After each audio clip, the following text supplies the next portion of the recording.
On the Bupa Stage 4 of the Santos Tour Down Under, taking the riders on this fourth day of 130 kilometres, leaving Norwood and bound for Tanunda, the first of 2 days in the hillier courses of this year's race.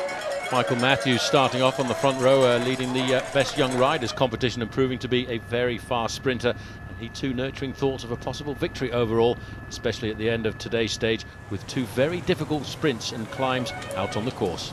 Well, like many of the riders right now, and there's the current leader, Andre Greipel, who won his 10th historical stage of this event, and now facing up to his big moments in the mountains. But there's a blanket across the field just now, with seconds separating the vast majority of the 130 riders.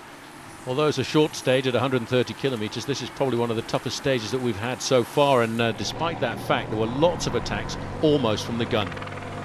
One of the early attacks trying to join up with some leaders, Romain Sicard. He finally catches them on the long climb away from Norwood into the Adelaide Hills. But the field are paying a lot of attention, just passing there Julien Vermont of the Omega Pharma Quick-Step team. But by the time they came down to the sprint in Kersbrook, the field was all together here as they hit the 25-kilometre point, and Andre Greipel, who'd fought his way back, was taking on Michael Matthews and right on the line, getting the better of him. I'd call that a bonus of 3 seconds, Paul, because he'd increased his overall lead. Yes, he was looking for time bonuses out on the course at the Jayco sprint point there, and for him that was what was going to be extremely important, because this race is very close together. But by the time they got to Smith Hill after 31 kilometres covered, the Skoda King of the Mountains was very easily taken out by Jay McCarthy of Team Uni SA. Yes, a junior world champion, silver medalist on the road, and then we moved on. They were still away at Mount Pleasant at 51 kilometres. This time, though, it's Ruben Perez showing us he could sprint as well as he could climb, being chased all the way by the Frenchman Biel Kadri. Jason McCarthy having to watch from afar there, so the 3-second time bonus going there to Perez.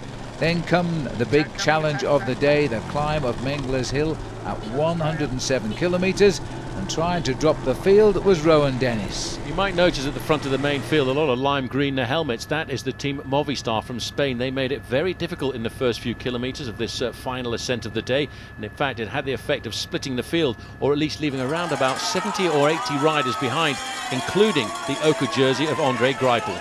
Yes, this is going to be goodbye to Andre's race lead. A clear victory over the top for Rowan Dennis, and he is the next wearer of the green polka dot jersey. As they came down to the finish, the small group, though, left to contest it was 49 riders, and absent and almost 7 minutes back was the ochre jersey of Andre Greipel. Then the battle up to the line here, as the sprinters sensed the bonuses could make a big difference overall. Kohler was in there but not gaining any bonuses, and in the final run for the line it was going to be a big rush, as trying to chase down here was Daniel Bernardi.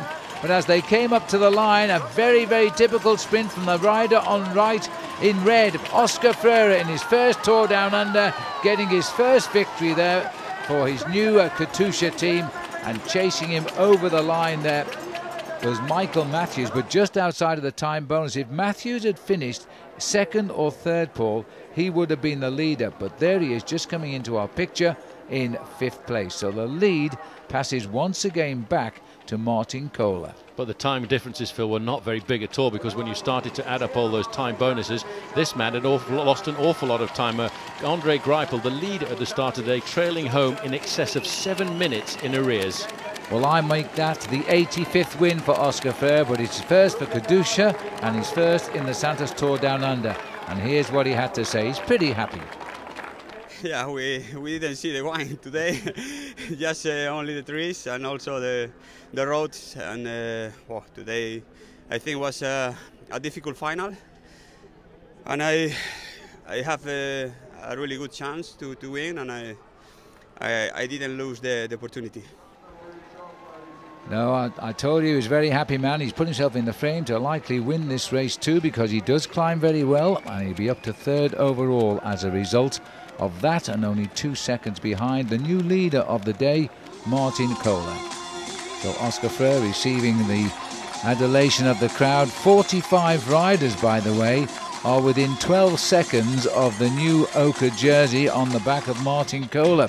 So they won't be safe now as they go out tomorrow onto Mengler Hill, and we finish right on the top of the climb.